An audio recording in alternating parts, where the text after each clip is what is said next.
I always go back. Stick up for the police officers. Stick up for the men and women that do the job. That's your job as a leader, right? Your job is not to lead them down the road of you're getting CDs, you're getting grounded, you're getting this and that. No. And you know what? I would also take into consideration somebody that was a good cop, really good cop, that may have had a misfortune and did that.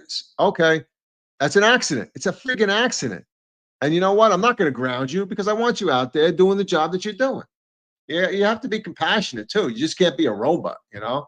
It's not just a checkbox all the time. And I'm glad that you gave that perspective. And that's what makes you and Ron great leaders, is because you step outside the pack and you're not taking this blanket generalized statement and bird's eye view.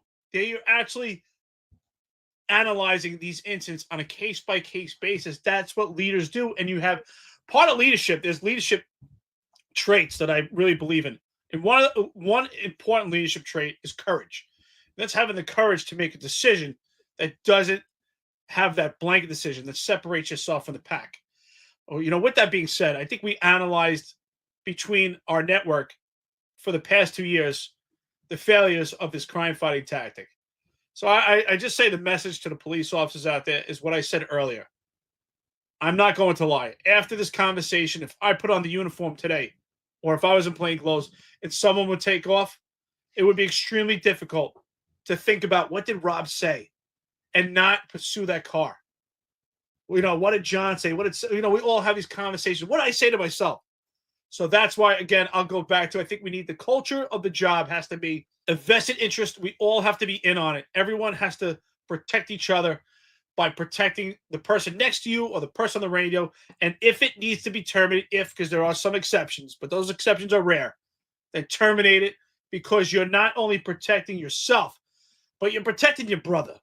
So with that being said, let's talk about it, right? Should I stay or should I go within the NYPD? And I have this question. And to me, this was the do I continue on in the police department or move on, right? Because my career was tainted by the CCRB. I could not get promoted to captain because I didn't take the life of someone else that was questionable, and I never cheated on my taxes. So I couldn't get promoted to captain, unlike John Shell. I couldn't get promoted to captain because of CCRBs. And those were allegations that I did not get due process to take them to administrative trial.